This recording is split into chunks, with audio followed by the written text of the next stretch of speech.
your dues. What are you talking about, Todd? We're Joe Rogan here.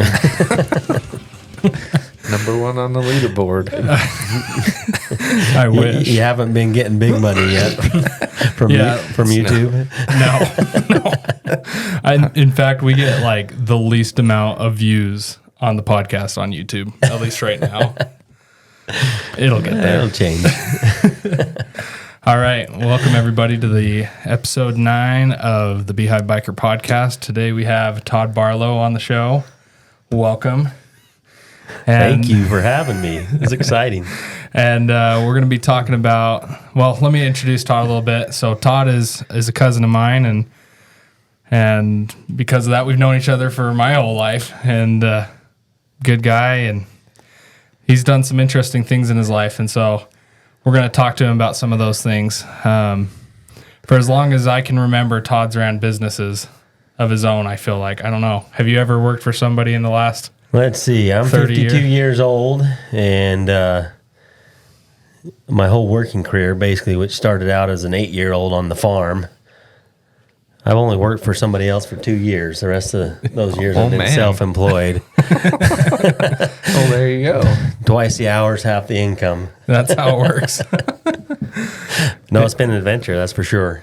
Yeah, I feel like it's with your whole family. It's not just you. It's everyone has these ideas and they chase after them, and I really look up to you guys over that. I mean, it's something I strive to do, and that's why we're doing the podcast in the first place, you know?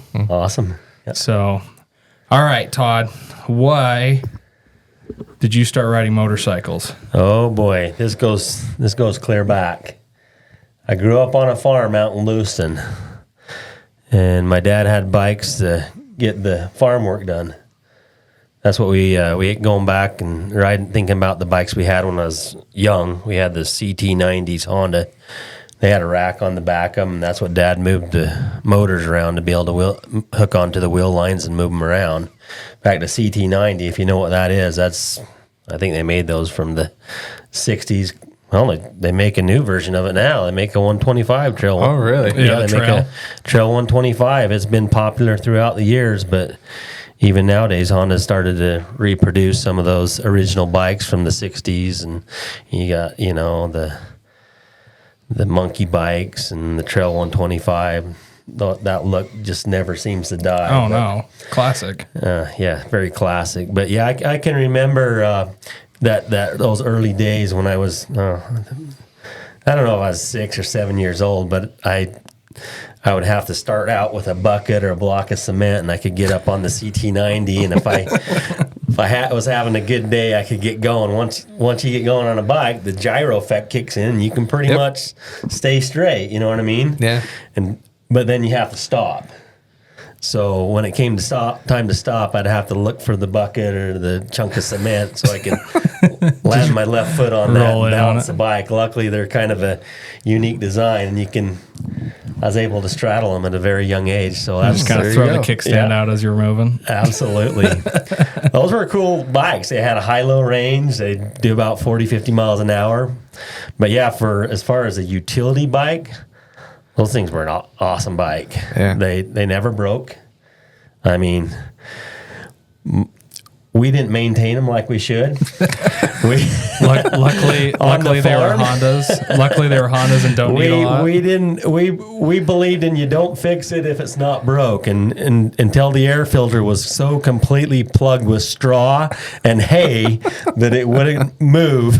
Yeah. We usually didn't pull the cover off and clean the air filter, and when we did, my dad says, wash it out with gas. That's the best way to get the grease off it. Luckily we never had a backfire and caught one on fire. I've caught plenty of things on fire, but I don't remember any one of those going up in flames. Well, that's good.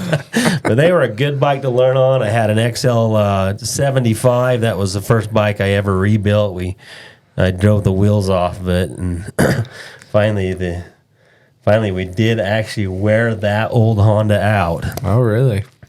Got low on compression, and I was excited because we went from a 75cc bore up to I think a 77 or 78, and I just couldn't imagine all the extra power we were going to have. when we got that back together, I thought, well, this doesn't really have much more power than it did before. I guess going 2 cc's bigger doesn't make a lot of difference. But no, that was a fun bike. It had the dual shocks on the back, and I'll tell you what, though, when the Pro Link suspension came out, and I don't know if Honda did that in '85. They probably did that even earlier on some of their race bikes. But as far as the small kids bikes, I remember some of the first ones being in the mid '80s. My brother got an XR 100R. And that was the talk of the town, I'll tell you what. We had been reading about that in Dirt Wheels and getting all juiced up looking at the pictures going, man, we're going to have one of these one day. And look, it's got just one shock, and that thing is adjustable, and it's freaking awesome looking.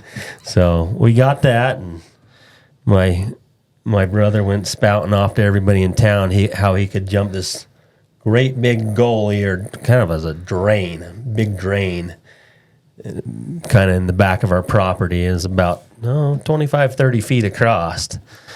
And so my friend, he told everybody on the school bus that he could jump that on his new bike. And so everybody said, well, great, we want to come see you do it. So Saturday, we're all going to meet at the farm, and my brother Chad was going to show everybody how he could jump that bike across this 30-foot drain. I'd love to hear Chad's side of the story. We'll have to have him on one day. So we were out there. Now, he had never done it before. He was just spouting off saying he could do it. Right. So that week we went out there and we got the end gate off an old dump truck and a couple bales of hay and made our own ramp and went out there. And all week long we were he would go down the field, get going about 30, 40 miles an hour and just chicken out right at the last minute. I was sitting there watching him, and I thought, I can do this. So I said, give me the bike, Chad. Give me the bike. So how old are you at this time?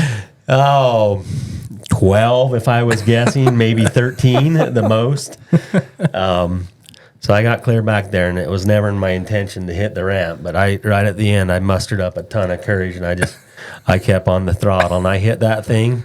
And if you guys can think of the scene of E.T. when he's going back, I more than cleared this drainage ditch. I jumped 2 of them. You know what I mean? Dang. I was airborne for like 60 or 70 feet, and then back in that day, that was evil Knievel stuff. You know, it's crazy. And I hit in a pretty steep wheelie, and it about threw me off the bike, but I managed to keep it under control. And after I'd done it, he got the courage to do it, and he jumped it, and everybody came over Saturday. And that was a pretty good big deal that we jumped that big old ditch on the bike. That's awesome. Yeah, just growing up, man, there's just story after story. My dad, we didn't have a lot of money, so all of his kids had to work hard. That's how part of the reason Uncle Gordon, as you know, was able to be successful on the farm when a lot of the other farmers were going through a buyout program, trying to get out of farming. My dad was expanding, and which made it awesome for us because it was, even though we only got paid $1 or $2 an hour, it was still enough money to go in and buy a bike and occasionally. Yeah. I remember a CR80 that I had back in those days. We bought it brand new from a dealership in Tremont, and it was $800 brand new. So I imagine those CT90s were only, back in the 70s and stuff, they're probably $500. Yeah. The first four-wheeler that I ever really bought on my own, that it wasn't kind of bought halfway for farm use and recreational use, is a Suzuki 230 Quad Sport. Back in 1986, I visited a dealership that had one of those on the showroom floor, and they had it super clean and waxed up, and I saw it, and I couldn't get my mind off of it.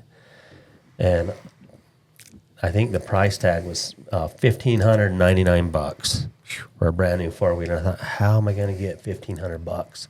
Work 1,500 hours. My dad made me a deal. He said, hey, if you milk the cows for the next 3 months, every morning, whatever you don't have, I'll pay for the rest of it. And so faithfully for 3 months, I got up at 3:30 in the morning. Oh, man. And from 3:30 till 6:30, milked, was milking about 100, 120 cows at that time. So yeah, and I might have been 14 at that time. Mm-hmm. But to get up for 3 months in a row, including Sundays every day, go milk the cows, earn the money. We went and bought the four-wheeler, loaded it up in the truck, and the whole way home, which is about a 30-mile drive from our farm to the dealership, I couldn't take my eyes off the thing. It was beautiful. I sat and rode backwards in the back seat and just looked at it and kind of visualized myself on it. And that ended up being a really fun four-wheeler. It had pretty good suspension, and, it was fun to jump. It had a reverse gear, had an electric start, which was kind of really quite a creature comfort for those days to have electric start. But just the way it was, the ergonomics of it, just beautiful four-wheeler.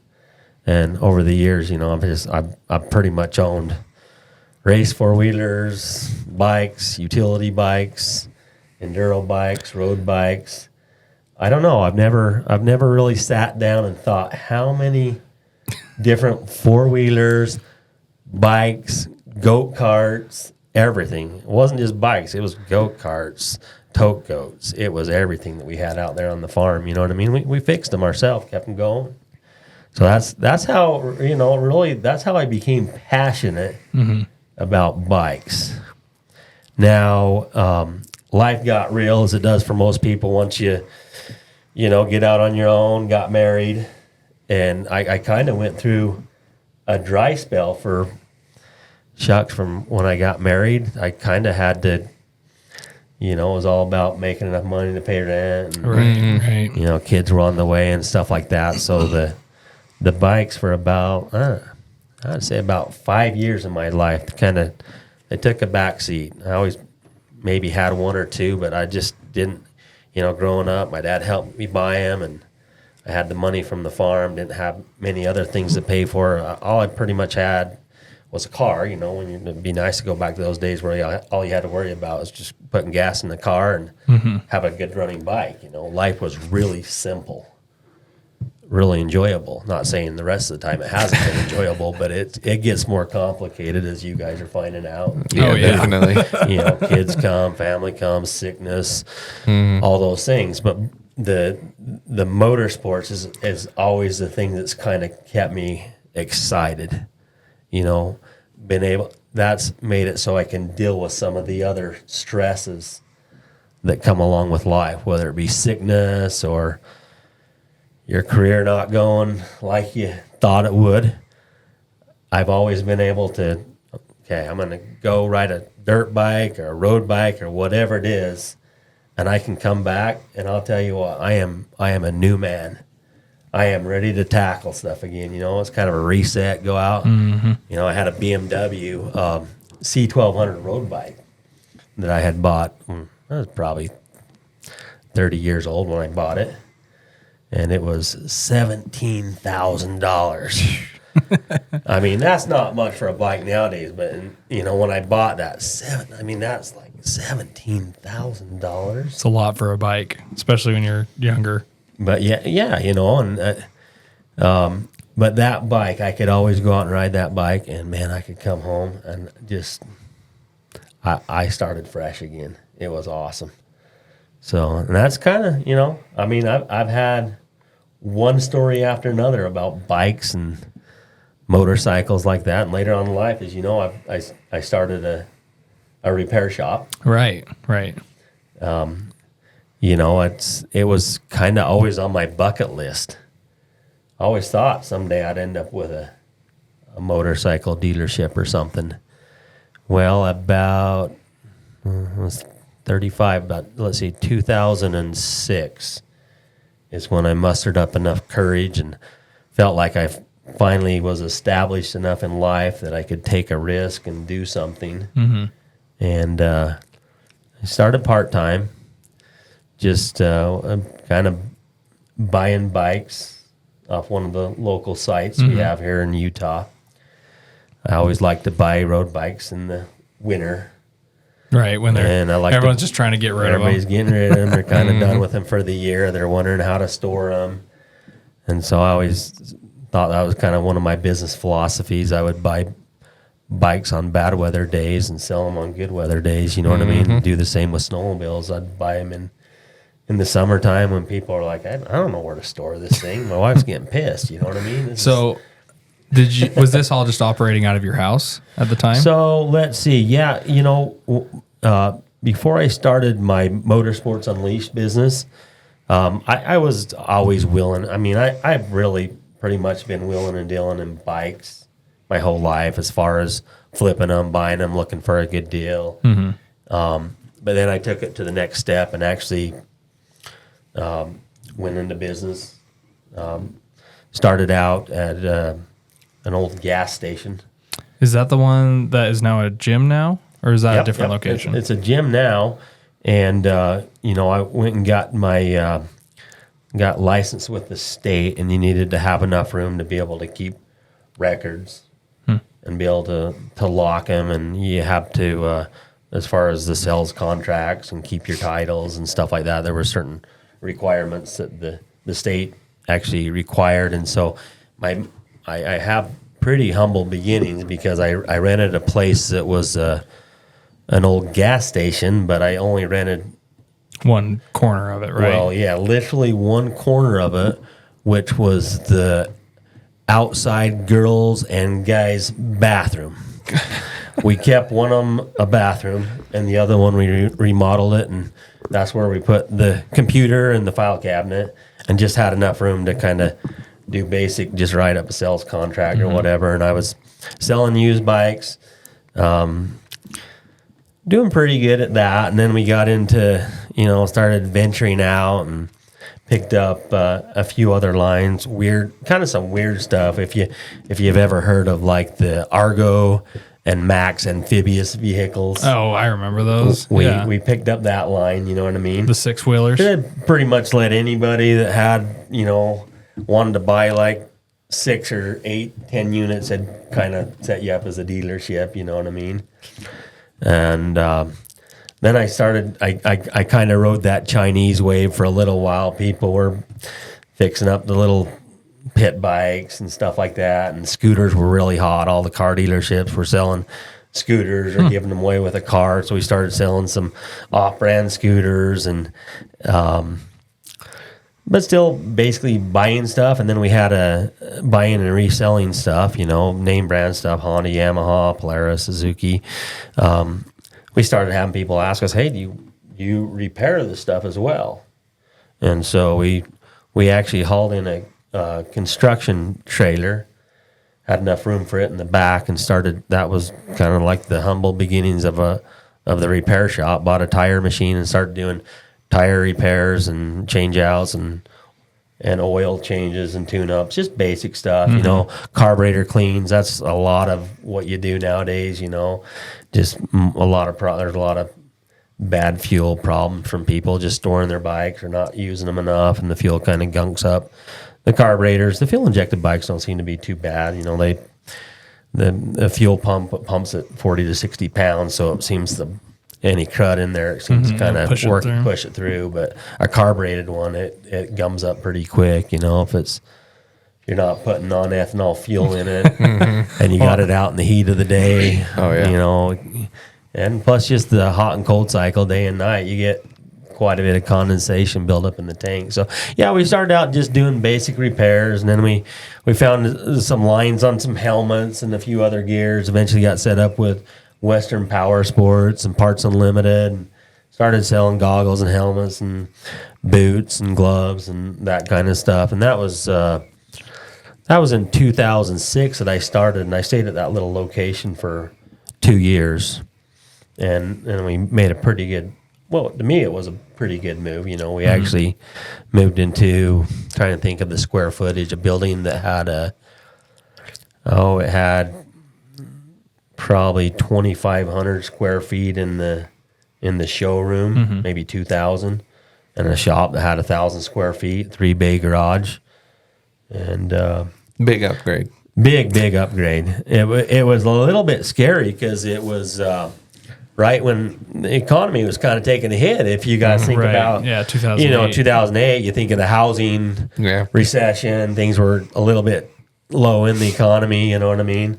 But recreation seems to pull through those slower economies. People do want to have fun. It kind of goes back to what I'm talking about. If your life is a little bit stressed out, riding a bike or getting on a jet ski or a four-wheeler and going up and recreating is a great way to get over some of those. Just to forget about the rest of it. Forget about stuff for a minute, and you come back refreshed, ready to go again, for sure.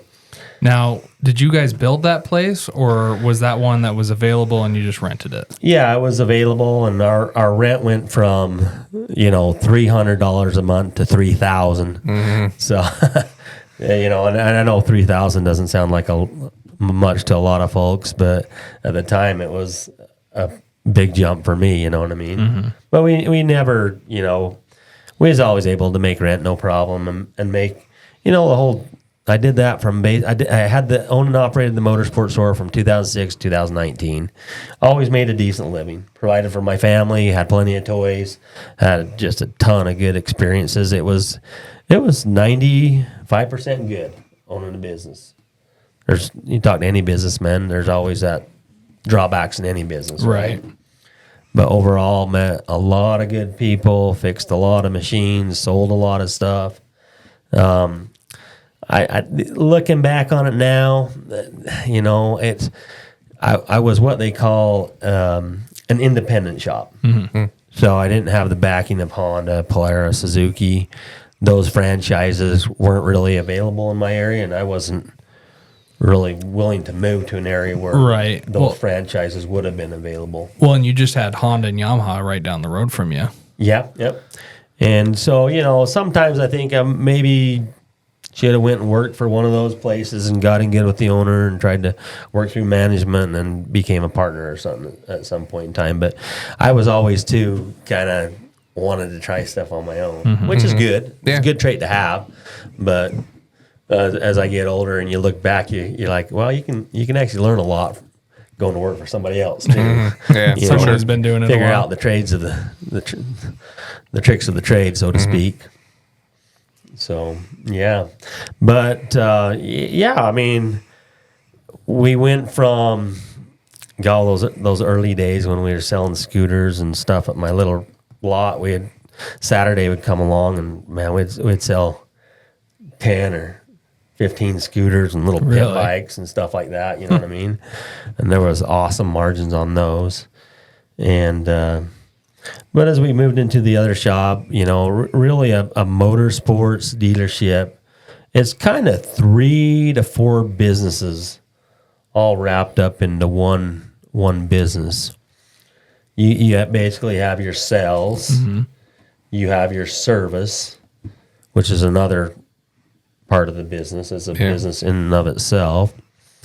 You have your parts and accessories, and another business that we never hit as hard as we should have, that more and more businesses it's a big revenue stream for them, is basically the insurance and prepaid service contracts. And it's gotten to be, as a motorcycle business, they kind of make the money on the back end of the deal now by doing those kind of products. For sure. A lot, if you want to go buy a bike, with the availability of knowledge on the internet, you can pretty much see what dealer in a couple 100 miles from you has the best deal on that bike. And there's always going to be 1 or 2 dealers that overbought on that certain model or product, and they've got a few sitting around. Right. They're not having to. You're not having to drive to 6 different dealerships at hours away from each other to try and figure out which one's. You can find that. You can get on the phone or internet, find out who's going to work with you. Because that's the thing, a dealership, once they sit on that inventory for a while, they have flooring from this Suzuki or Kawasaki, whatever franchise they have. That flooring, from my understanding, can last anywhere from 6 months to 12 months. I'm sure there is a whole variety of things that are worked out, you know what I mean? But once that unit, motorcycle, four-wheeler, side-by-side, once it's off flooring and the dealership's paying interest on that, it gets pretty expensive, especially with the price of a lot of these side by sides being close to $30,000-$40,000 nowadays. Kind of like the same thing contractors run into when they start building spec houses. If they're not sold, all of a sudden that starts to hurt. Mm-hmm. Well, that starts to hurt a dealership, and all of a sudden something that they were wanting 20 for turns into 18, then 17. They might even take a loss. I mean, that growing up on the farm, that's how we actually used to go in and buy bikes. We'd go into a dealer's and ship and say, what do you have you got to get rid of? You know what I mean? What's a good deal? They said, we've been sitting on that one, or a customer brought this back and put 50 miles on it and brought it back, and we need to get rid of it.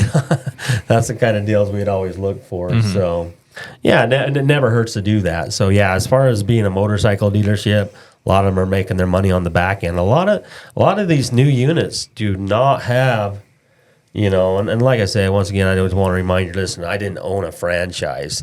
This is just knowledge that I've acquired and hearsay from other dealerships and stuff like that. Because, I mean, I network and have friends that own different shops and stuff like that. But a lot of these guys don't make as much as you would think on the sale of a bike or a side-by-side. Now, if there's a brand new model out and everybody's hot to trot and coming in for it, I can make a pretty healthy margin. I mean, it might be a $30,000 side by side, and they bought it for maybe 25 or 26. But when you talk about how I've been in businesses my whole life, and I'm starting to see some of the margins that are in other businesses.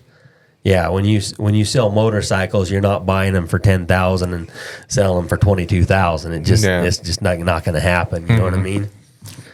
You're buying a bike for 10, and on a good day you're selling it for 10.9, 11.5 if it's a really, really good product. Just barely over the number. Yeah, so they're pretty tight. You gotta make it in other places. Service shops always do pretty good. I was always disgruntled with what before I owned a service shop, what the hourly rate was. I mean, as a kid, I'd look at that, and probably back then. Why does it cost so dang much for them to fix my bike? Yeah. But as a kid, I probably looked on the board and it said $35. Oh man, I can't imagine making $35. In fact, I remember as a kid thinking, if I could ever make $10 an hour, that would be, that'd be a lot of money. I mean, it was worth a lot more back then. Yes, it was. If you're making $10 now, you ain't making nothing. A lot more. Like I said, you could buy a bike for under $1,000, and now I think even like a kid's bike is $2,500 for a little 50. You know what I mean? Yeah. Start getting into the four-wheelers, basic four-wheelers, $10,000. A lot of your dirt bikes, race bikes, 250, 450s, $10,000 to $12,000. Side by sides, when the Rhino came out in 2003, Yamaha Rhino, I think it was started about around the $8,900, and we had fun in those first days on those Rhinos because even though they were only 40 horsepower, that Yamaha Rhino, it was a beast. Oh yeah, we'd take it up the canyon and go through mud puddles and mud holes and put a little bit bigger tires on it and see what we could, and it was fun because we were all competing on a machine that had 40 horsepower. Have you guys ever noticed that? If you and all your buddies are on the exact same size machine, it gets real fun real quick. Because then it comes down to who's the best rider. Yeah. Who's got the most skill. Now, if I go out there on a Rhino that's 60 horsepower stock, or 40 horsepower, try to compete against a Razor 1000, you know what I mean? Or a Can-Am Maverick. Yep. It's not a competition. The playing fields are not the same. No, not even close. If you and your buddies all have little 100s and you're going out on these pit bikes and you're playing around and goofing off, it's super fun. But when another guy comes on a 200 or 250, it kind of takes the fun out of it. So I'm a big advocate. You can have a lot of fun on inexpensive, low horsepower bikes just if you get with your buddies. I mean, like 10 years ago, back when fast 50s were the thing, everybody was taking the XR, the CRF 50 and fixing up, putting a big, putting a big bore on it. And if y'all had the same bike, it was great. But yeah. Yeah, my father-in-law has one of those rhinos right now, and we just took it camping not too long ago, and I was like, I don't know how this thing's going to handle all these trails that we're going to throw it at. And I mean, it's just a little mule, man. I mean, it doesn't have the speed. Nope. But it's got the power to get you anywhere that you want to go. It just may take longer. Yeah. Because my uncle has a U-Force 1000, and I mean, that thing just rips. But I mean, It's also like 6 times the price. yeah, and it's brand new. It's 23, but I think it was like $32,000, and Yeah. so I mean, Well, you can have a ton of fun on the cheaper stuff. You know what I mean? And the one thing I have learned over the years, there's no such thing as free horsepower. no, You play, you pay. You know what I mean? Yeah. When you start getting into a side by side that's bigger than a Jeep and running off a belt that's an inch wide, that belt don't last a real long time. no, You know what I mean? You put big mutters on there and 32s, 34s, 36s, whatever, and you're turning all that more weight wear and tear.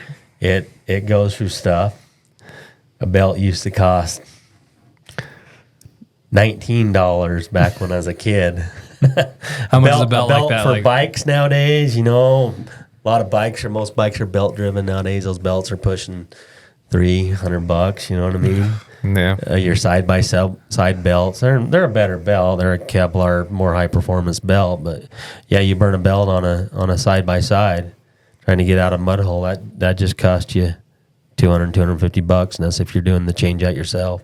yeah. The one on my snowmobile was $160. It's like, this is a joke. So we got into rentals for a short period of time. And the rentals are tough because, you know what I mean?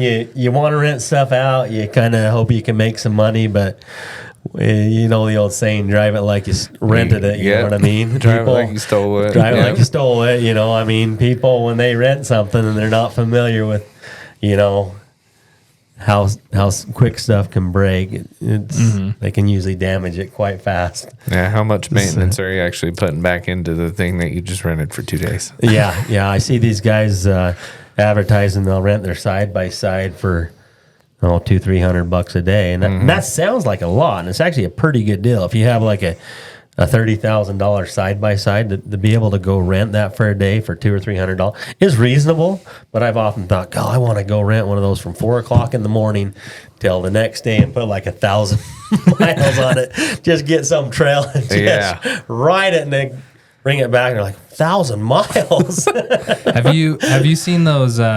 It's kind of like it's not Uber. What's it called? Rideshare.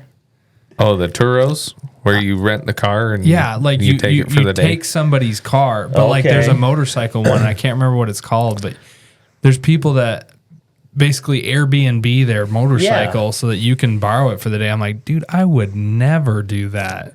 Yeah. Are you kidding me? What if somebody, like, I'm sure they've got some sort of coverage or whatever through the app and whatnot, and they just kind of deduct it from your rental fee but I would lose my ever-living mind if someone came back and like, oh, yeah, I just, like, wasn't careful and I scraped the side of the bag or whatever, like, ruined the paint job. I'm like, how do you trust people to just take your baby and just go away with it? Yeah, it's tough. There's other thing, too. It's like I said, if you rent somebody your snowmobile and they go out, get stuck and kind of burn the belt trying to get out and they bring it back, a lot of those things you might not catch. Yeah. When it gets brought back to you, it's damage that's kind of unseen. You know what I mean? So, or if they just leave it up on the mountain and say, it's your machine. Yeah, it's kind of scary. There's a lot of guys that do real good at it. Yeah. And if you got all the, you got everything in place to where you're taking video and you got the right insurance in place and stuff, I imagine it could be real lucrative. But doing it hit and miss, it's kind of a sketchy deal. Right, and it's probably kind of hard because, like you said, it is kind of the 3-4 different businesses. Yeah. And deciding which ones you're going to manage. I mean, it's probably hard to manage all 4. So you're going to be like, okay, I'm going to give the most attention to this one, second, third, fourth. and then things Yeah. get lost by the wayside. Oh, totally. You know, I mean, even when I opened in 2006, it's a totally different world now than it was in 2006. In 2000, once, you know, like I said, for the first couple of years, we weren't much, but a couple of years into it, I got a place where we were able to have a lot more helmets and gear, you know, riding jackets and stuff like that. But I can remember selling quite a bit of that stuff when we were new in business. And over time, it got to be where I was losing quite a bit of revenue because people were going on the bigger online sites and buying that stuff. Yeah. And you know, when I refer to my business, I refer to kind of more of a ma or pop shop, just smaller. And when I would buy things, you know, I would buy things like if I'm going to buy helmets, I'd be like, okay, I'm going to buy. It'd usually be after that particular item would sell, and then I'd buy one or two and speculate. Well, I'll buy two of this time, you know, and so yeah, you're not getting maybe some of the volume discounts that a big online motorcycle superstore would have, Right, or like an affiliated dealership. Yeah. Tires was always really tough for me because, you know, when the book would say retail is $140, $150 on a tire, and our cost would be $80 on it. We were supposed to sell it for $150, but then that was tires were something that I think a lot of online places use as a loss leader, because there was actually times where my cost to buy that tire from one of my suppliers would be the exact same cost, or maybe even $1 or $2 more than what they were selling it online for. So that was a hard business to compete against. On something like Revzilla or something like that. Yeah, I don't know, just different bigger sites, you know what I mean? So then you would have people, how we kind of dealt with that is we're like, okay, we're not going to make a lot of money on tires, but we need to do this anyways because we need to service our customers. If we're buying it for $80, we'll sell it for $98. And, you know, on a road bike, it might have been $70, $80 to install the tire. On a dirt bike, we had to keep it around $30 because that was a tighter margin on those. Dirt bike guys didn't want us to install unless it was pretty reasonable. Whereas if somebody comes in with a big dressed up bike, you might be an hour or two to install a back tire by the time you take off pipes or, you know, get it on a special lift and get the tire dropped off and make sure you're not losing parts and get it back on and balanced and mounted and everything. So would you take on any bike that came in, or were there certain brands you guys stuck to or certain types of bikes you stuck to? We mainly dealt with the metric bikes. We didn't deal a whole lot with the Harley brand. It was mainly just you know, because we were an independent shop, a lot of times people wouldn't bring us stuff that was new. For sure. And I felt more comfortable working on stuff that was a few years old. You know what I mean? So, but yeah, pretty much we worked on pretty much everything. I had a lot of mechanics. That was one of the challenging parts of my business, is to keep good mechanics there. We had people that went through different, you know, graduated from MIT and different places, but real life experience was very helpful if we could find people that had been working on stuff. Shade tree mechanics, you know, that was always good, that had real life experience. But yeah, that was a challenge for me because over the years, I don't know, maybe I had a few people that stayed with us for pretty much the whole time, but I was constantly trying to hire and find new talent. And it basically finding a mechanic that will kind of step up. And when they kind of screw up, I don't mind if people screw up, right? We're all human. We're going to screw up, make mistakes. Yeah. But I think the biggest thing is to just own up to stuff and own different things. You know what I mean? So that was one of the things that over time became a little bit hard for me to because as the owner of the shop, you ultimately it's your shop and you take responsibility if something goes wrong. You know what I mean? Not that we had very many problems, but just the nature of owning a shop and working on hundreds of things and thousands of things. There's going to be things that happen. You know what I mean? You gotta dot your I's and cross your T's when you put a new tire on for people. I mean, you gotta pump up the brakes before they take off on it. Just little simple stuff. You know what I mean? That can go wrong. But yeah, we never had any bad experience or whatever, you know what I mean? But you could see how it could get sketchy, you know what I mean? We did have one lady one time, we worked on a 4-wheeler, and she called up and said her kid was really hurt and that we better have good insurance and good legal service because her kid just ran into the side of their house, and we had just got through working on the machine, but as we found out what happened, we hadn't worked on the brakes. We'd worked on other parts of the machine, and maybe it was some foobar thing that happened or whatever. So, you know, I did have some experiences like that over the course of owning a motorcycle dealership. I can remember whenever people would drive road bikes, I would always get really nervous. You know what I mean? Because people will come in, want to test drive something. We had dealer plates on them, so you kind of interview the person and make sure they're comfortable riding a bike, kind of get a feel for what kind of experience they have had on a bike. But people do lie to you, and they'll say, "Oh yeah, I've been on bikes a lot. You know, no problem. I rode stuff," and then they hop on it and they let out the clutch and it dies. And you're like, wait a minute, what's going on here? You know what I mean? Yeah. Or they way over rev it and slowly let out the clutch and it's really jerky. And one time a guy took off on a road bike, and about 2 or 3, maybe 5 minutes after he took off, an ambulance go by, and I got worked up in my mind. Oh my gosh, he's crashed. You know, he's crashed. But he didn't show up. Finally, like 40 minutes later, he comes pulling in. I was sick. You know what I mean? I thought, oh my gosh, this guy's laid out somewhere, you know. And he's like, I'm not really interested. And I'll be honest with you, I never cared about the bikes, you know what I mean? Right. Like, I really don't care. Like, if somebody damages one of my bikes, I really don't care. Yeah. I just don't like to see people get hurt. You know what I mean? It's a machine. It can be fixed. It can be fixed. Replaced. You know what I mean? People can't be replaced. But it turned out okay. He didn't get too injured, or he didn't wreck. He didn't get in an accident. I just worked that up in my mind. But there was one time we had a guy come in. It was actually a neighbor guy that I knew how to ride bikes.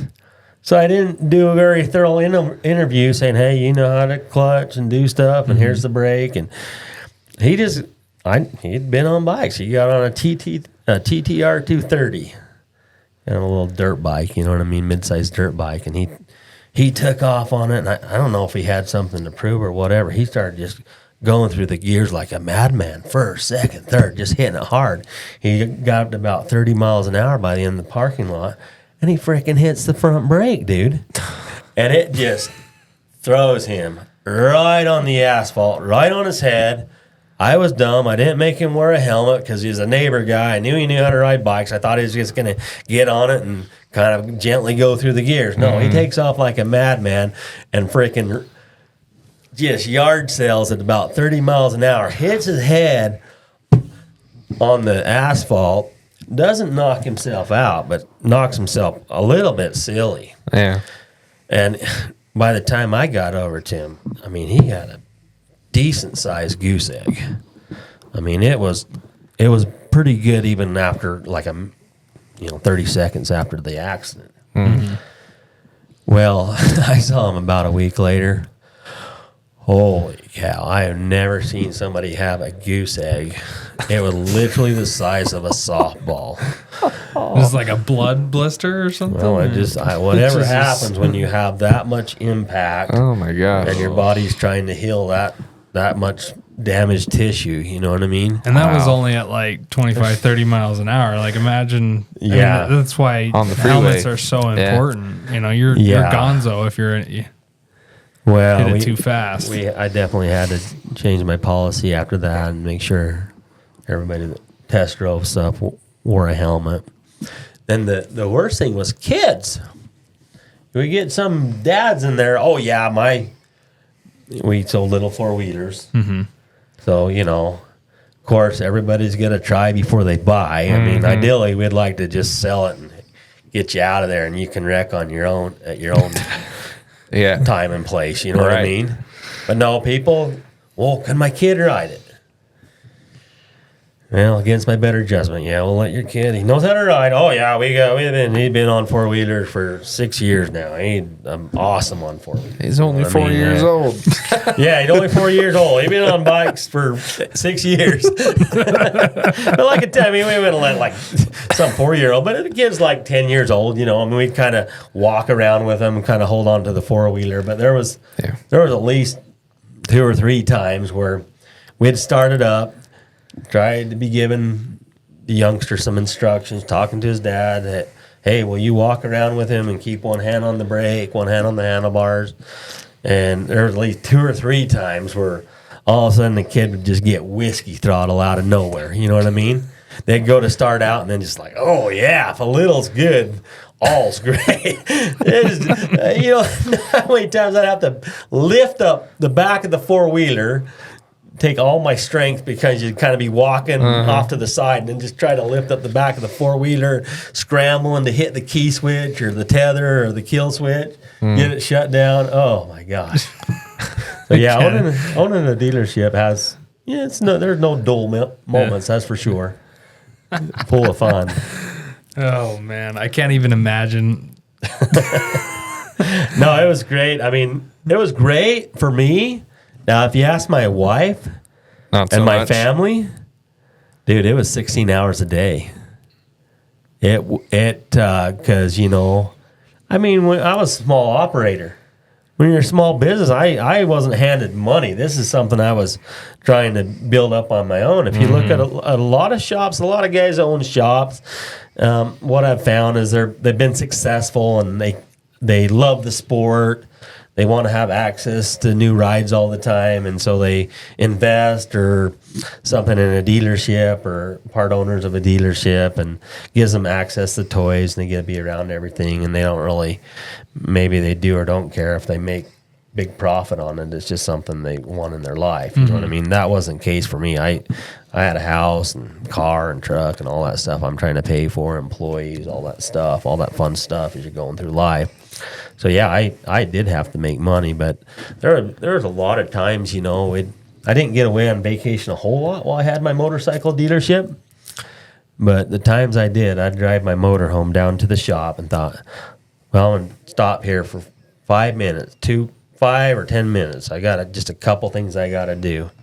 And this happened every time without fail. I would stop for what I thought would be 5 minutes, and I would be there 5 hours. My poor wife and kids would be out in the motorhome just going, let's get going. We're going to Moab. We're going to the dunes. Let's get going. You know what I mean? But what would happen is it's just you get in there, someone needed you as the owner to be there or needed you to work them a little better deal or there'd be a problem with this or that. And you ended up being there a long time. That was part of the challenge. And I wore a lot of hats. Let's put it that way. You know what I mean? When you're a small business owner, no matter what you're doing, if you're doing a repair shop, if you're doing construction,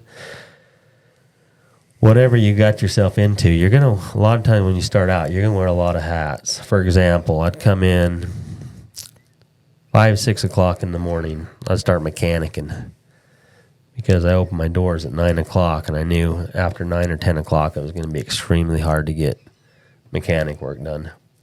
So, I had my mechanics that come in. I usually had I had like 2 mechanics in the back. But I'd come in early and do some carb cleaning or tune-ups or whatever, try to keep the lineup knocked down on stuff on service work. We always, for the whole time I was there, there wasn't a day that I twiddled my thumbs. There was always things that needed to be repaired. There's no shortage of repairs. So if you're interested in being a motorcycle mechanic or starting a dealership, there's no shortage of work. You can do it. There's, you know what I mean? There's a lot of work out there. Then, the phone would start ringing. And you have to answer the phone. You'd have to be there. People would start dropping off 4-wheelers and bikes and stuff like that. And so I really, when you're a small business, you have to wear a lot of different hats. And I did, and it was good because you got to learn everything. I wasn't just the owner of the business that showed up and said, how many things have we sold? I was in the business. They always say a good business owner works on his business, not in his business. But I literally had to do both. I had to be there all the time. Yeah. You know what I mean? To keep it running smooth. So I knew everything, you know what I mean? I knew how to work on bikes. I knew how to write stuff up, talk to customers, see what potentially was wrong with it, ask them for other stuff that they might be dealing with. As a service rider, that's the responsibility of a service rider. A good service rider is not only just looking at what's broke now, but what potentially other problems there could be coming. You know what I mean? What the repair they're talking about might have caused other things to go bad too. Trying to get the invoice, billable hours up. You know what I mean? Because as a shop, if you everybody that comes in, you're just charge them 1 hour service rate, you're probably not going to make it. You know what I mean? It really takes an hour just to break into it. It takes an hour to, if you're cleaning a carb on something, unless it's like just some little XR100 where everything's right there, you know what I mean? Just to get the bike rolled into the shop, get some tools set out, all that kind of stuff. So a lot of times we did only bill an hour or two for things that would take us 3 or 4. I think that was one thing that I could have done better, is tried to get my billable hours to at least 50% of our realistic, our hours that were really there. But bigger shops, they don't have to wear as many hats. And if you go to a bigger shop in a bigger city, there's guys that just work on street bikes or guys that just work on dirt bikes. There's dedicated people that are salespeople. That's all I do is sales. If there's not anybody in there looking to buy a bike, they're just kind of rearranging, cleaning bikes and getting ready for that next potential customer. Yep. The mechanics, they might even have an assistant that's basically a lot guy that's bringing in the bikes, making sure the bikes are clean before they come in, putting them up on a stand, getting some of the tools that are needed lined up for the more experienced mechanics. But when you're in a smaller town, smaller bike shop, newer, you're doing it all, which is exciting. There's some inefficiency in it, you know what I mean? Because I'll tell you what, you own a bike shop and you're working up front and all of a sudden nobody's up front buying parts. You're going to go get crawled underneath the machine and start draining the oil. You're going to take that drain plug out and you're going to have somehow got a bunch of oil on your hand and wrist, and that dinger's going to go off every freaking time. You know what I mean? You're going to scoot yourself out underneath the machine, try to clean yourself off the best of your ability and get out there, and then they're going to ask you for directions. Hey, I'm kind of lost. I'm actually looking for Honda down there. No, they'll buy a $2 spark plug. I often thought, oh man, you kind of have to look at the bigger picture. It'll drive you nuts if you don't, because if you're working up front and you're selling stuff and people are buying small items, it's you know what I mean. It takes a lot of spark plugs and a lot of fuel line and a lot of that small stuff to make much money on, and a lot of that stuff could have been marked up more. And I started to do that over time. An oil filter, for example, we'd have more margins than an oil filter. We'd buy them for $2 or $3, and in the book it said we'd supposed to sell them for $5 or $6. We'd sell them for 10 or 8. You know what I mean? Because that's a place where we could kind of make up for the tires or other things that we couldn't really make money on. So you have to learn. You have to learn to figure out what works in your market. Makes sense. So you had 2, occasionally 3 mechanics. Did you have anybody working sales, or just whenever somebody came in, that was your hat you had to put on? Yeah, so we were all trained in sales just a little bit. But yeah, I never haven't had anybody that was dedicated. I guess we weren't selling enough units on the weekdays. Those early days we sold a lot of that cheap stuff that wasn't really very good quality, and the stuff had good margins in it. But I ultimately, as a dealership, had to make the decision of, hey, I don't like this stuff. I don't believe in it. You know what I mean? Yeah. And so even though there was really good margins in the off-brand stuff, and the whole world went through that wave for a while. Every motorcycle dealership that was kind of a small startup dealership was selling that crap, I'm going to say. You know what I mean? It was disposable stuff, and we tried to let people know. We stayed with the low price point stuff, like the pit bikes, the little kids' four-wheelers. For a very short time, we got into the off-brand four-wheelers and side-by-sides, and I shut that down in a hurry.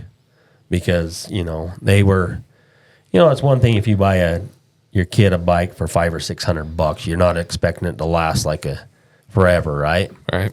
And some people got a frick load of use out of that stuff. They'd come in and be like, "Oh, we've only used this 3 hours and it's already broke." And I'd look down at the tires and they'd be freaking bald. I'm like, these tires don't go bald in 3 or 4. Way. Your kids are riding this all day long while you're at work. You know what I mean? That's the truth of it. Yeah. Those tires don't go bald, that quick. People, you know what? I don't mean to sound derogative. People are 95% good. But what I haven't found out in all businesses I've done, there's a few small group of people that make really test you, make you work for your money. You know what I mean? It's hard to please them. All you can do is the best you can. Mm-hmm. Yeah, that'd be hard for me. I feel like all the jobs I've ever worked, I've never had a need for like customer service. Yeah.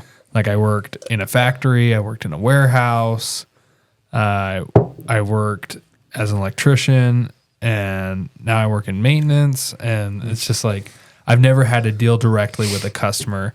And my wife's worked a lot in the service industry and at shops and whatever and retail. And she'll come home from work and tell me about how rude this person was. They came in and just talked down to her, or they just weren't listening, And I'm like, I don't know if I could keep my cool with this kind of person coming in telling me how wrong I am on something that, if you're running that business, you're more of an expert about it than they are, most likely. Yeah. Well, I think the thing you got to do is you kind of get used to that over a while, but you automatically, the natural thing to do is just be real defensive, you know what I mean? And I think the people that are really good in customer service are able to develop that skill to just be calm in all situations. Because if you start getting pissed off and mouthing back to them, it just escalates that whole thing, and it's going to go bad 100% of the time. Right. Well, If you develop the skill to say, "You're right, we messed up, we're gonna make it right," you know what I mean?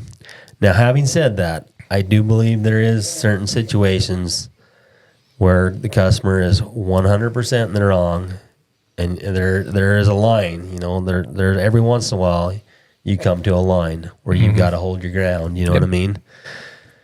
Otherwise you're going to get trampled. Oh, yeah. You got to stand your ground every once in a while. But most things can be worked out. If you'll just come back nice and say, "How can we work this out?" You know what I mean? What would you be happy with? Try to come to a solution that works for both parties, and usually you can work it out. Most people are really good that way. But there are some people that have always had their way. And, we live in the big online retailers with their free exchange and free returns have made it kind of tough for smaller businesses, you know what I mean? Yeah. I run an eBay business now, and returns is, if I ever don't do eBay, it'll be because of the return policies, you know what I mean? Yeah. It's tough when you got to pay to ship it out, and then customer decided they didn't want to fix that bike or that thing or didn't need that product, and then you pay to ship it back. It gets expensive, real expensive. And then there's times where you just screw up. Like I sent out a golf cart motor electric motor. That was $70 to ship it out. And the guy said, it ain't working right. I said, ship it back. I'll take care of it. I'll pay for the shipping. And it was $90 to ship it out. So $160 gone just like that, you know. So you got to be careful. That kind of stuff happens. It's part of the business, you know what I mean? Yeah, for sure. But yeah, and it was 100% my bad for sending it out, you know what I mean? But yeah, there are situations where you'll send out electrical components that are 100% good, and there's more problems with the bike or four-wheeler, and not everybody knows that, you know what I mean? They just, no spark, I got to buy a stator. Yeah. Might have a bad CDI, might have a bad wire harness, might have a bad ignition switch or ignition coil. There's other things that need to be diagnosed. So you end up paying for a lot of other people's.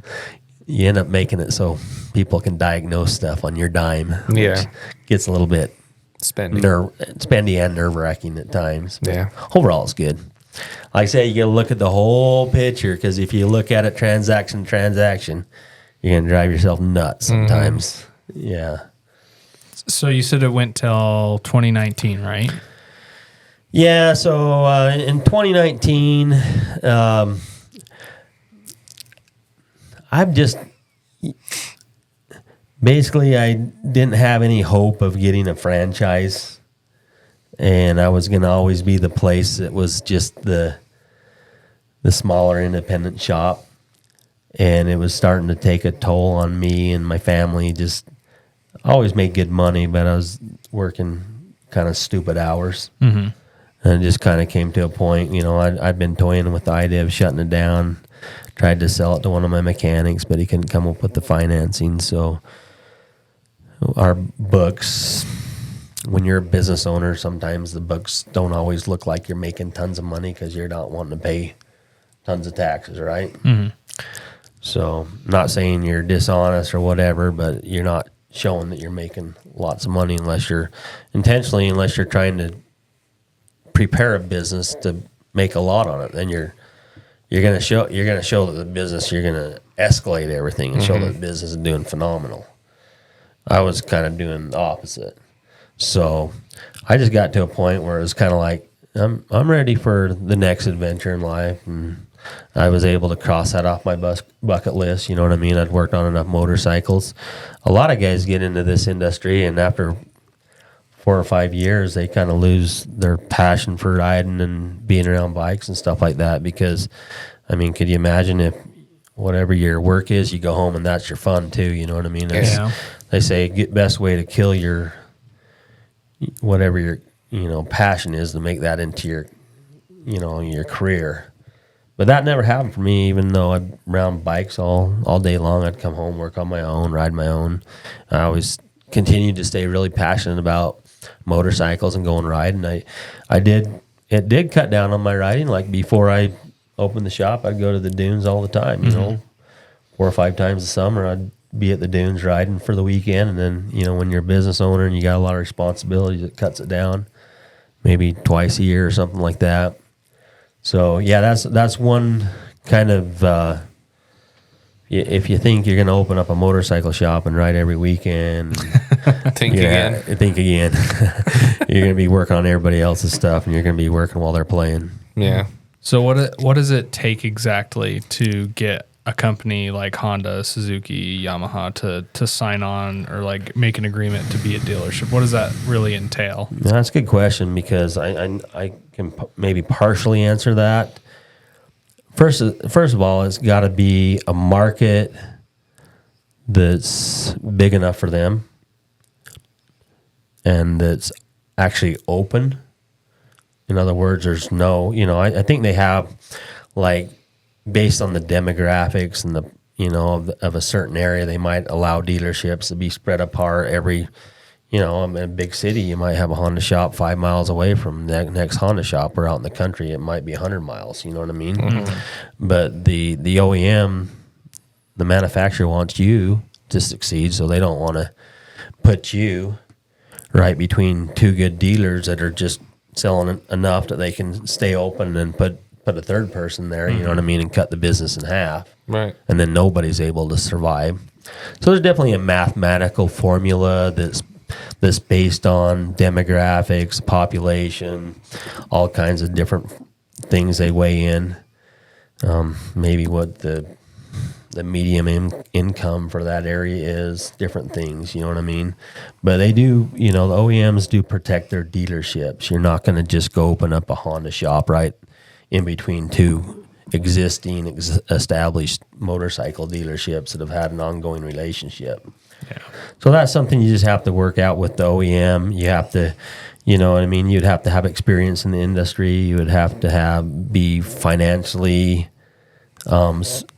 solid enough that you could bring on enough inventory. They would definitely, there would be credit checks, and you would have to have pretty much guaranteed letters from the bank or financial institution stating that you are financially able to do what you need to do. Mm-hmm. But yeah, not sure all the commitments that it comes right down to, but and I'm not throwing it out that I won't get back into it someday. I mean, there is kind of a local Honda Yamaha shop that I'm really interested in. The one in Hyde Park? Yeah. Yep. Are they looking to sell or anything they like have that? been from time to time. They've toyed with the idea. If you're looking at a motorcycle dealership to make lots of money, I would encourage you to go a different direction. If you're looking at getting into it and want to make a fair living and work a lot of hours and you're passionate about the sport, then it's a great career choice. Yeah, I think that's something I hear pretty frequently between Weston that I interviewed a couple weeks ago, and then when I go to Tucker Speed, or when I listen to their podcast, talks a lot about the passion. Like, if you don't have it, then you're not going to last. So, I mean, it's. I think that goes for all things. Like, I've got the passion to do this, and to have Zach help me, and I'm like, look, we just got to make it through our first year. Mm-hmm. That's the hardest part is starting. Absolutely. Owning a motorcycle shop is definitely not an easy thing. You know what I mean? It's crazy. I look back at the last 4 or 5 years. I mean, we went through COVID. The dealerships couldn't get anything.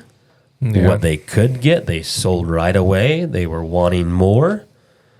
They couldn't get it. The OEMs had drastically reduced their workforce or weren't working. Stuff wasn't available. And so, the demand was there, but the product wasn't there to be sold. Mm-hmm. Now the product's back there, and now things are a little soft again. You know what I mean? Things are tightened up. Interest rates are up a little bit when you go in to buy a bike, and it's not 0% or 2%. Now it's 10 or 12%. You know what I mean? That's going to make a big difference on the payment. Mm-hmm. Yeah. So that market is kind of cyclical and up and down. It's hot for a year or two, and then it kind of softens up a little bit, and that's where having 3 or 4 businesses all tied into one is good. Each one kind of helps. Yeah, it'll balance the others out. But like I say, it becomes real when you're a dealership, and all of a sudden you're sitting on maybe $1 million worth of inventory that hasn't sold. And you're paying flooring on that, and I don't know this from personal experience. When I owned my motorcycle shop, we did have GE, the flooring line, approached us. We set up with that for a short period of time, but then I just decided, listen, I don't want to do this. If I can't buy this stuff on my own, you know what I mean? I don't want to be stuck with a bunch of stuff that's not selling. No kidding, because that can eat you pretty quick. Yep. I've seen that happen in the construction when contractors will get excited, build a bunch of spec houses, and the economy will turn a little bit. All of a sudden, they're sitting on 3 or 4 spec houses. It can take you down. Yeah, like we have these townhomes over in Perry that they just built, and I think there's maybe 6 units, and 2 of them sold, but then the other 4 are just sitting there. Yeah. And like you said, it's just a money pit at that point, because you need that money of selling that to buy the next thing. So if it's just sitting there and people come in to see your inventory and it's not changing at all. And the good thing about the motorsports is when that happens and the used market starts selling more. You know what I mean? Yeah. So there's always something. People want to play. People want to go have fun and recreate and do stuff. But so you just have to pivot. You have to learn. I think you have to be able to see what the market's doing and be able to pivot.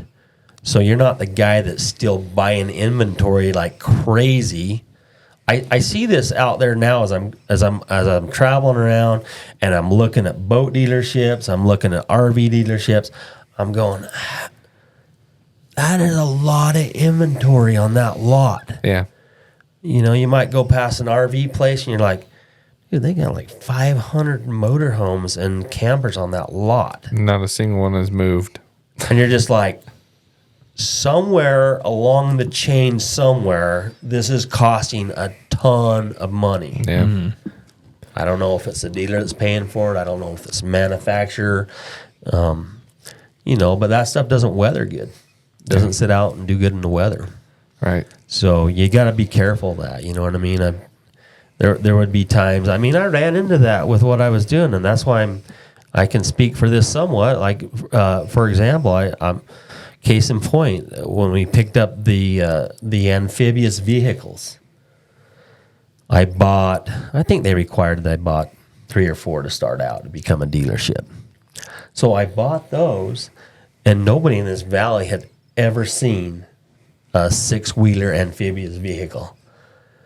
So do you think they sold quick or didn't sell? No, they did. No, the first 4 or 5 sold immediately. Oh, really? Absolutely. Huh. Because it's a new product. New, even though it's such a niche market, it created so much interest. You know what I mean?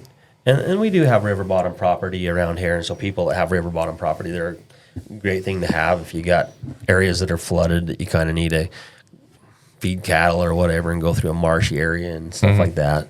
They're a good product for that. But so then I brought in 10 more, thinking, man, I'm going to make money. You know what I mean? I made $2,000 on each of these other ones. I'm bringing 10 more. I count my money before I got it, you know? A dangerous I still habit. got half of those things to this day. No way. They're tucked away in a storage shed. It's a big money pit. You know what I mean? I'm not paying interest on it. I'm paying them all off, but they're losing value. I can't sell them. Worth of crap. You know what I mean? Yeah. They're units. I remember when you brought those up to your dad's property the first time, and I was like, these are the coolest things ever. Like, well, and that's it. That's another thing too, is I learned that you have to be careful about what inventory you put on your lot, because, you know, there's stuff that's like, those are really unique and nobody's ever seen them. So you're going to have a lot of people that stop by with a lot of questions, which is a good thing, right? But we weren't able to convert all of that interest into real sales. Yeah. In other words, everybody wants to look at them and ask a lot of questions and possibly test drive one because they've never seen one before.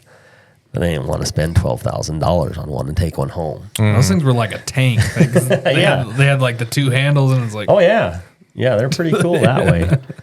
So over the years, we brought in some weird stuff there. Like I said, when I was riding that kind of the import stuff, we brought in some 3-wheel, kind of like they were a scooter, but had 3 wheels. And but they still had like a GY6 import motor in them. They were not that good, you know what I mean? And we sold a few of them, but ultimately I ended up pulling them and said, I'm not going to stand behind these, so I'm not going to sell them. You know what I mean? I've had to do that several times during my career. If I didn't believe in them, like sometimes when you first start a business, you're like thinking money. Mm-hmm. As you're into it 3 or 4 years, now you're thinking, well, it's not so much about the money as what do I believe in? What direction do I want to go? You know what I mean? You don't want to be known as the dealer that just sells crap, trinkets or yeah, you know what I mean? So in one way, I kind of stepped on my toe by selling some of that stuff at first. You know what I mean? Maybe I should have been more focused on other things that were on solid product lines that would have lasted the test of time. Right. Instead of things that had a crazy margin that were super unique and weird and awesome looking. You know what I mean? Yeah. So yeah, I got to a point, like even with the the off-brand pit bikes and stuff like that. I mean, the margins were great, and I felt like people were getting enough use out of them to warrant what they were paying for them. But literally, it drove me nuts, dude. Like, somebody would come in and look for a lever or a control cluster, and I'd call the company, and they'd want twice as much for that part as a Honda part. You know what I mean? And I'm like, I'm not doing this. You know what I mean? Mm-hmm. I don't believe in this product anymore. Mm-hmm. So that was like, just cut it off. You know what I mean? Yep. And there's literally been times I would have product that I would start parting out brand new things to keep people going and keep them in parts right away, and just junk the rest of the machine just because I felt an obligation. You know, I mean, we sold that product. I wanted to make sure we could have parts to keep it going. You know what I mean? Yeah. And so there was a lot of that over the years that I would lose money just so I could have some integrity about what I had sold. Right. And the customer, you know, you don't want to lose a customer, so. Right on. Well, hey, before we wrap it up, if someone to ask you what advice you had for them if they wanted to do the same thing, what would your maybe top 2-3 things you'd suggest for them? If you can get into it young enough before you have a lot of obligations and you can actually go and be part of an existing shop that's well known and well established and has a lot of policies and procedures in place, that's going to really serve for your benefit in the long run. You know what I mean? To learn that stuff. A lot of guys will pay to teach you. You know, you can go work for another shop and they'll pay you a good wage and teach you the right way to do everything. You know what I mean?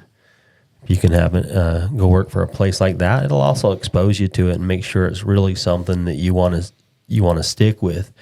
A lot of times everything's fun when it's new, right? Mm-hmm. When it's a new thing, it's fun. It's something different. It's a change out of the ordinary. But once you've been into it for, you know, a year or two, you kind of really get a good taste in your mouth of what everything entails. That'll help you know if you want to really get into this business. But yeah, what other advice would I give you? Not to get spread too thin, you know. I mean, just looking from my own experiences, we started bringing in too much of everything, oddball stuff. You know what I mean? Focus on less product and good quality products, stuff that you can really stand behind, stuff that you really believe in. Network with a ton of people. Even, you know, that's one thing. You know, when I opened my shop, I was kind of nervous, like to call the other dealers and ask them for help or, you know, if we needed even to get parts from them. But over time, I was able to get over that. And there was a lot of times that we, you know, something came in that it might have been out of our wheelhouse that we would send to another dealership that had more diagnostic equipment than we did. And then there was times that they might have had some weird thing come in that they didn't know anything about, and they'd end up bringing it to us. So I think you can, you don't have to feel like you're in competition against other people that are in the same industry. I would say network with those people and, you know, just be totally transparent and help each other out, and it'll work out. You know what I mean? Mm. At first, I was just so nervous to buy parts from them, but towards the end, I'd go into other dealerships and buy a part if we needed an oil filter, and I had a bike in there, and it was going to take us 2 days to get an oil filter, and another dealer had it. I'd just go buy it from them. You know what I mean? Support those guys as well, and you start doing that and have building that relationship with another dealership, and then they'd come in and buy carburetor jets from us that they didn't have, and it really worked really good once we kind of broke down those barriers that, hey, you know what I mean, there's enough business for all of us and we can coexist, no problem. You know what I mean? It goes a lot better because you can't know everything. This world of motorsports, there's so much to it. You know, customers will call us on the phone, hey, I got a 1984 this and that, and you know what size jet it takes? And it's like, holy smokes, you know.